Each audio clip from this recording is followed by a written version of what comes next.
There are significant losses of the Russian Federation in Syria, reports Ukrainian Military Intelligence GUR. Some units are surrounded and there are hundreds of missing Russian soldiers. And all this happened in just 3 days of successful offensive actions of pro-Turkish forces. As GUR writes, against the background of Russian losses and panic in Syria, the Kremlin dismissed the commander of its group in the Arab Republic, General Sergei Kissel, and not for the first time. Moscow sent General Alexander Chaika, who commanded a group of Russian troops in Syria in 2017 to 2019, to replace Kissel and help Bashar Assad's regime. The commander of the Russian Navy, Admiral Alexander Moiseyev, also showed up at the naval base in the city of Tartus. Rybar confirmed that the Russians have dismissed Lieutenant General Sergei Kissel, the commander of Russia's troop grouping in Syria.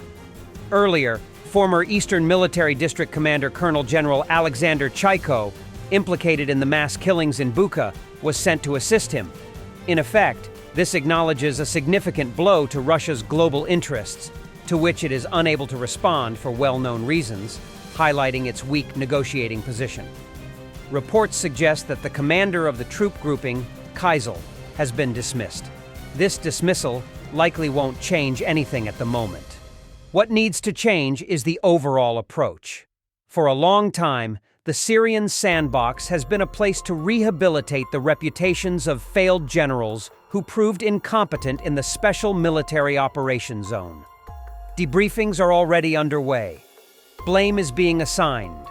The real culprit is the system itself and the approach to advisory functions in Syria. Those responsible are the ones who, after 2020, reduced Russia's role to symbolic patrols, parades, and token strikes on targets. Equally to blame are those who lost the levers of control over the situation.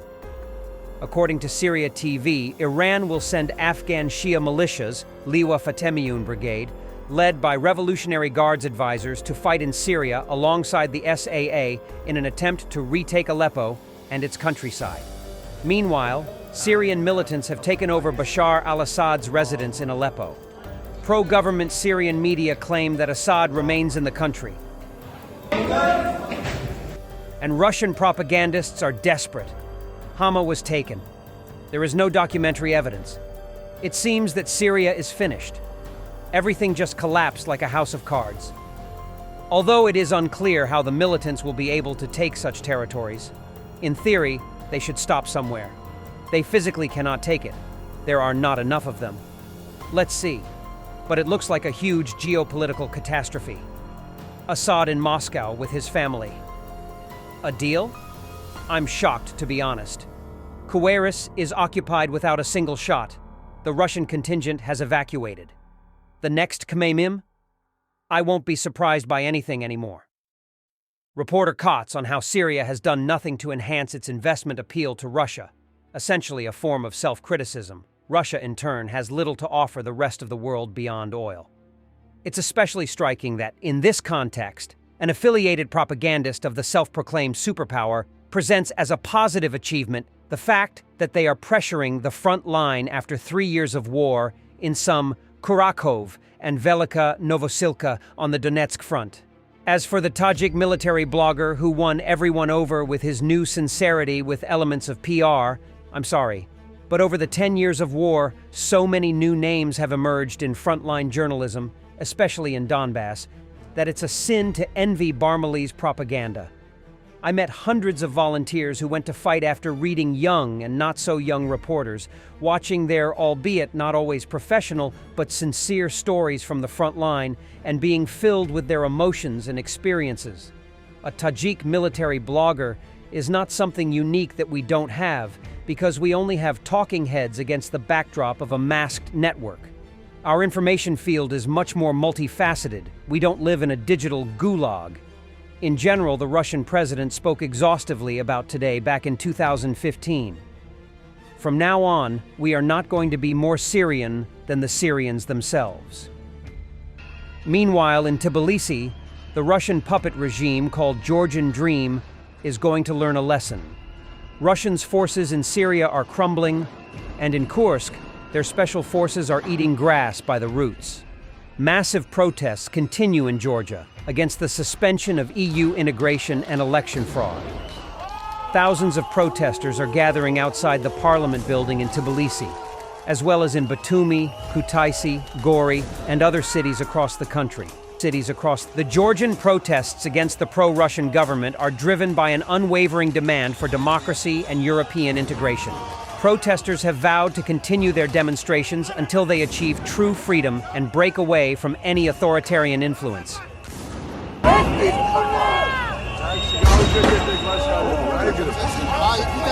Russian propagandists are worried about the future.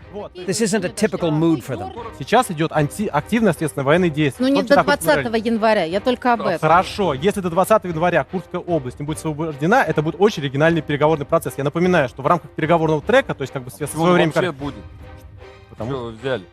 Посмотрим, 20 января. Конечно, посмотрим. А что да. нам всем остается? Да. Вы посмотрите, мы посмотрим. Все посмотрим. Весь мир посмотрит. Да, мы там до Киева еще не дошли, правильно?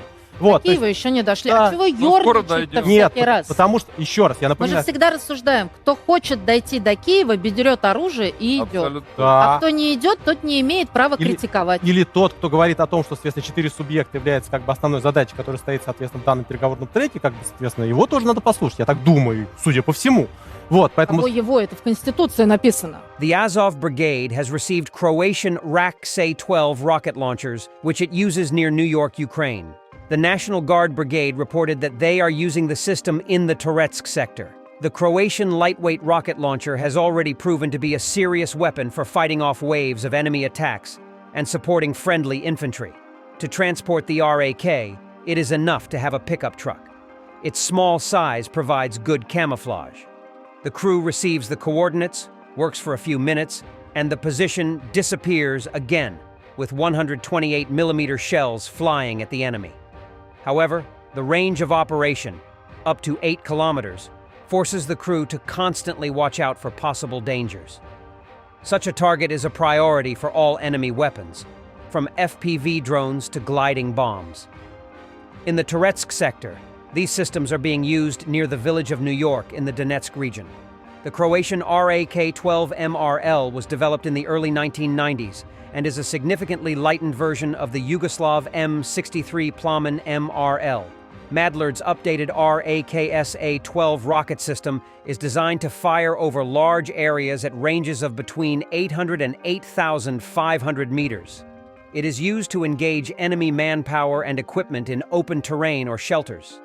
The launcher can use the following types of 128mm rockets: M91, M91A1, and M91A2, equipped with RUK M92 and RUT IM94 fuses. Back in 2023, Ukrainian border guards received new Croatian RAKSA-12 128mm rocket launchers. Thanks for watching, and don't forget to subscribe. Also, if you want to support Warthog Defense, please become our member and get early access to new videos, exclusive members-only videos, and become administrator in comment section. The membership link is in the description. Rescues every day. We had a guy last week at 6 rescues in 6 days. You know, he's doing the job every day.